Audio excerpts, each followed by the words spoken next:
啊，这里是 OK 的。好好。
Something else is happening as I speak.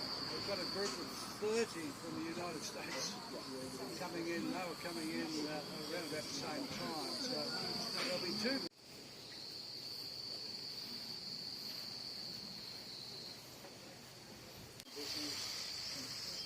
We produce award-winning coffee, despite the fact we break a lot of the rules.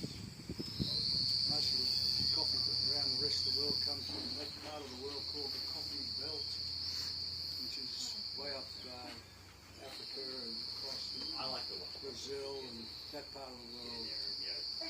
belt can come down almost, well, it comes into the top of Queensland and then up to the capital. But it was discovered in Africa when it got their coffee, including Brazil. Brazil produces the most amount of coffee. So if you'd like to try a cherry, the skin is most edible and it's quite sweet.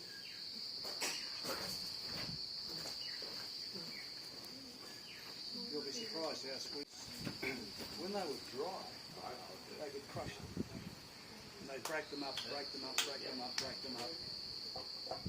smaller and smaller particles. And then they'd wrap them in fat, animal fat, make fat balls, coffee fat balls. And then they'd eat them. And that's how it all started. That's how coffee started. No sugar, no milk.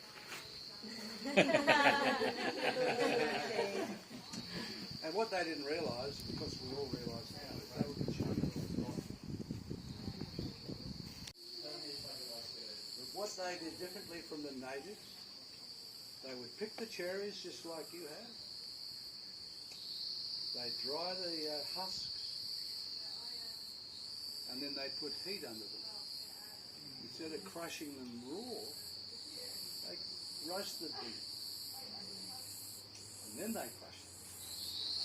And then they crushed them into smaller and smaller particles, until they got to a level of perfection we have is called the natural. And as the name implies, these little husks are still in their skin. The only difference is the skin's gone black. It's been sitting in the drying shed. Right? So a natural coffee will absorb that sweetness that you tasted when you tasted the cherry. A natural coffee has fruit notes. That's how you can identify natural coffee. This is the longest process. Right? So what I'm going to do is just get you to smell it and just pass it down. You smell it. Smell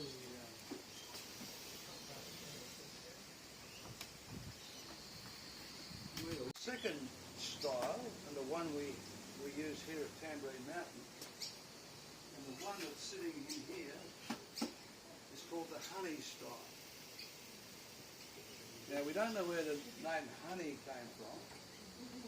Maybe someone said that you like a cup of coffee, honey, or something. But I think it came from the stickiness you get on your fingers. When you take the skin off, you get sticky fingers. Right? So maybe they said, oh, it feels like honey on your fingers. Maybe that's where it came from. This is done differently. So, in other words, if I pick 6 kilos from the same tree, split them into 3 lots of 2, process a natural, a honey and a wash, I have 3 different flavours, all based on the process. So what I do with this, the skin that you tasted is called the pulp of the cherry. Right? So we have to put it through a machine to take the skin off. And that machine is called the pulper. Right? We take the skin off, and that goes into a separate container, which we then dry and use for cascara, which is a coffee tea. It's a green tea that people who love green tea love cascara. It's full of antioxidants. It does have caffeine, but not much. With the husks, those husks you're having here, they will come down a separate chute. So we gather them all together with that stickiness still on them. And we put them into a plastic bag and then into a container and seal the container. And we let them ferment for 48 hours. And that plays with the acidity of the coffee and ends up producing a different flavour on the tongue. It then goes into the drying shed and it's in there till the moisture comes down to 10 to 12%. That's the level the moisture has to be before you can work the coffee. There's not much smell to that, so there's no point in chasing it around. The next style, and the most common style, is the wash. It's the most common for a number of reasons. One is it's the fastest. It's the fastest process. And what we do is when all those little husks come down the chute, with all that sticky stuff on them, we wash it all off. We actually soak the husk in water and make them nice and clean. So what you see here, that's the one with the mucilage or honey stickiness on it, and that's the one where it's taken off. You can see the difference in the colour. And when we go in the drying shed, you'll be able to see the difference in the colour there. Now, and then I turn this back, screw it nice and firm so the sensor's touching it. Then I turn it on and then press a button here. And a little circle appears in here. And then when it's ready, it spits out the moisture. We know exactly what the moisture is. So what if you don't get that layer like? Oh, they do eventually. If it rains for weeks and weeks, it's a struggle. Oh yeah. Because it's common, particularly up in Tamborine where you get rain and then a hot day and then rain. We can get the moisture down to 14% and then think, oh, I've only got a couple of days left. And then it'll rain for 2 days and the moisture goes up to 20. So it can be frustrating. So does it impact on the quality of the... Not that we've noticed. And this little guy turns into a leaf. And then 5 years later, we've got another tree to pick cherries from. Takes about 5 years. So when you invest to get a property like Cherries. And what that tells you is you've got you can't just go and pick the tree and that's it. You can probably go back to the same tree up to 10 times. And then you're getting 20% of what you pick. And that's the green bean sitting ready to get dropped in the roaster. And this one here is the roasted coffee and the cappuccino. So seed to cup. On the bread camp they play with all sorts of things, bananas and all sorts of things.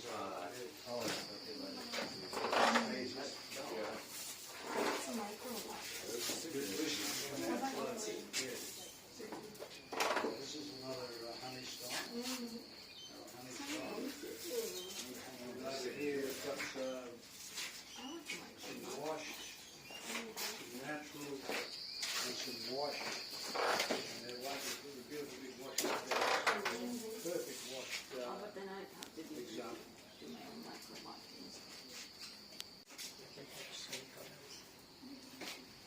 Yeah, it's you've got every process here. I thought so.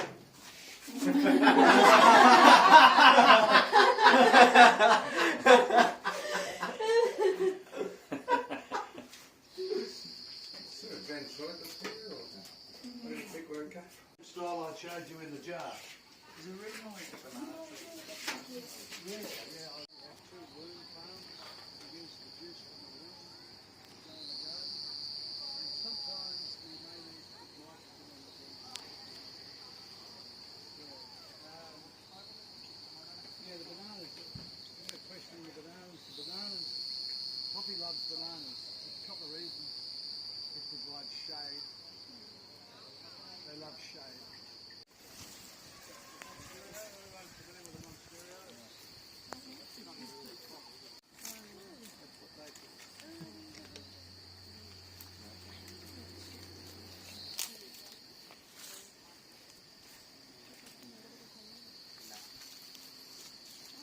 Once they produce, you chop them off, they only produce them.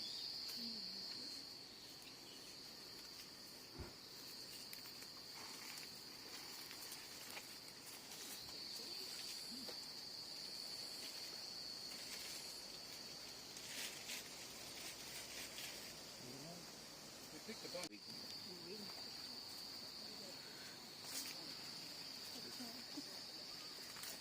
A lot of the banana leaves on the ground because they contain moisture. Here at Tamborine is no town water. Anyone from Tamborine?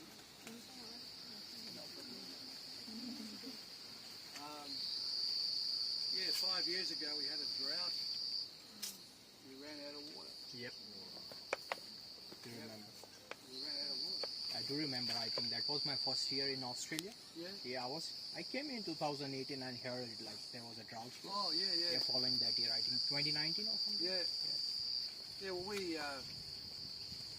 got advice and we were told to talk to a water diviner. Does everyone know what a water diviner does? Mm-hmm.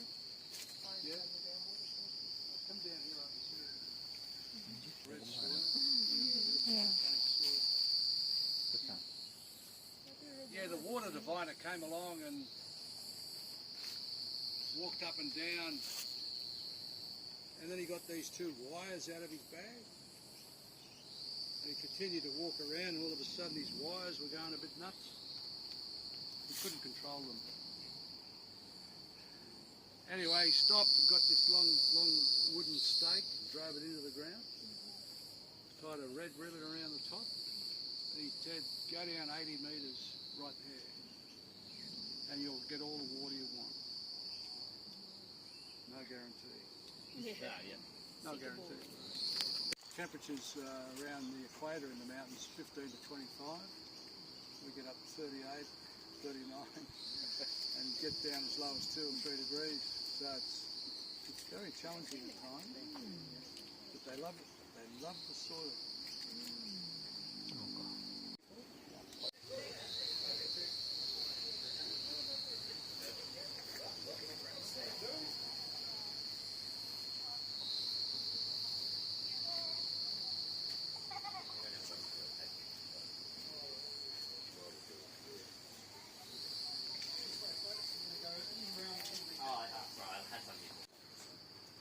What I've got is some washed coffee and some natural coffee. And here, some Indian coffee. So I'll get you to smell that as well. So, all right, well, we've gone through the drying process and now we're ready to roast. Right? This is our roaster. This is the green bean that's going to go in the top. Not this much, we roast more than this. 10 kilos is what we roast. Right, 10 kilos. This is a gas-fired, German-made roaster. Takes about 45 minutes to warm it up. Right? Well, like any oven you turn it on, it takes a while to warm up. Gets up to 210 degrees. 210 is when it's ready to accept the beans. Right, so the beans are sitting here, they're dropped down. Inside this cylinder, there's another cylinder that turns. And the coffee inside is floating around in there. All right? Yeah, thank you. And then there's a little window here. Presses up against the window and then flies away. And then comes back around again and flies away. And what happens over the period of the roast, you see the colour change. See the colour change. And what goes on in that roaster for the time the roasting is going is all going to be explained to you on the video. Now I have a question coming up. I have 10 kilos, I dropped it into 210 degrees. Right? Coffee goes through the cycle. And when it's ready, this opens up. This turnstile is turned on, and underneath here there's a cooling fan, a very loud fan. If you've ever been anywhere and you've got to raise your voice to be heard, that's how loud it is. It's very effective. In other words, when the coffee's ready, it's ready. We don't want it to keep brewing or roasting or heating. So we cool it down as quickly as we can. And we only roast a light to medium roast here at Tamborine because we think that's the best way. I'll explain the reasons for that in a minute. Now the question I have is, how long do you think it takes from the time I drop it in to the time I take it out? 10 kilos. Before we start roasting, we go through a 45-minute warm-up process and everything's controlled by the computer. We have a number of different profiles that we stick to to get consistency in the cup. Profiles are selected depending on what type of bean, what type of process it's been through, what sort of origin, and from there we start the roasting. This is our roaster. It's a 15 kilo Husqvarna. The drum is heated up to around 200 plus degrees. We have the hopper up here where the green seed goes in. They fall into the drum. When the beans are loaded into the drum, they contain about 10 to 12% moisture content. The first 4 minutes of roasting, the beans inside the drum are expelling that moisture before they can begin taking on heat and go through the roasting process. Generally, our roasting process takes approximately 13 minutes. From there, they'll go through a number of different phases. Yellowing, where they're starting to take on heat. Browning, where the sugars are starting to caramelise. First crack around 10 minutes. The bean has absorbed so much heat throughout the roasting process that it's actually expelling heat back to the roaster, lowering the gas, bringing on the fan to get a nice even consistency through the development stage. Along the way, they're going through different chemical reactions, Maillard, caramelisation, manipulate the sugars, amino acids and carbohydrates. Generally, we have a 3-minute development time, which allows the coffee to develop and cook evenly all the way through. Throughout the roasting process, if there are any changes to be made, they're all done through the computer. After that 3-minute development time, the beans are dropped from the roaster into the cooling tray. The fan is brought in to help cool them as fast as possible to stop the cooking process.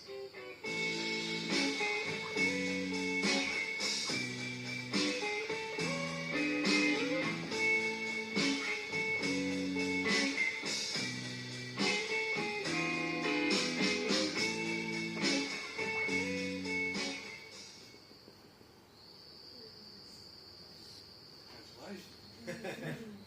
10 to 15 is a pretty good guess, isn't it? Yeah. Okay, now I ask you to come and smell some coffee. Now, the first one, remember I mentioned the natural and the sweetness it absorbs during the drying process? This is Colombian. Can we drive up? You do that. Yeah. So, just come and hook the short everyone. It doesn't have its sugar.